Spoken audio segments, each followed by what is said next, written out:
সবসময় তো মায়েরা ভাবিরা বোনেরা চিতই পিঠা বানায়, মাঝে মাঝে বউ বানায়। আজকে আমি একটা পিঠা বানাই সবারই খাওয়াবো। একটা পিঠা না, অনেকগুলো বানাবো।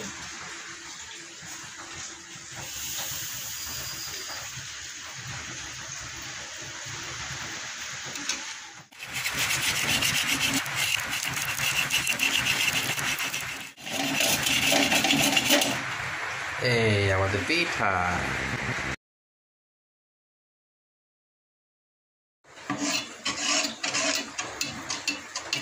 চাউলের এই গুঁড়িগুলো এরকম করে কি বানানো বলে থাকে সেরকম গোলাই নিছি। এখন হচ্ছে যে এরকম 1 চামচ এর মধ্যে সুন্দর করে ঢেলে দেব।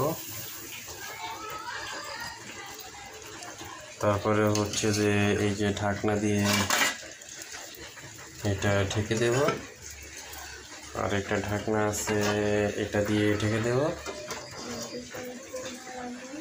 দুটো ঢাকনা দিয়ে ঢাকার কারণ হচ্ছে যে ভিতরের জন্য বাইরের বাতাসটা ভালো মতো প্রবেশ করতে না পারে, তাহলে হচ্ছে যে পিঠা অল্প সময়ের মধ্যে অনেক সুন্দর হয়ে যাবে।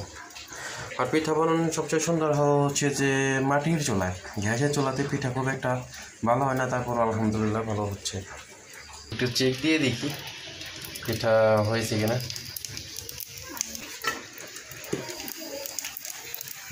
এখন আরেকটু বাকি আছে।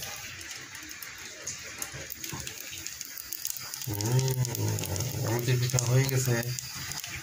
এখন পিঠাও তুলতে হবে।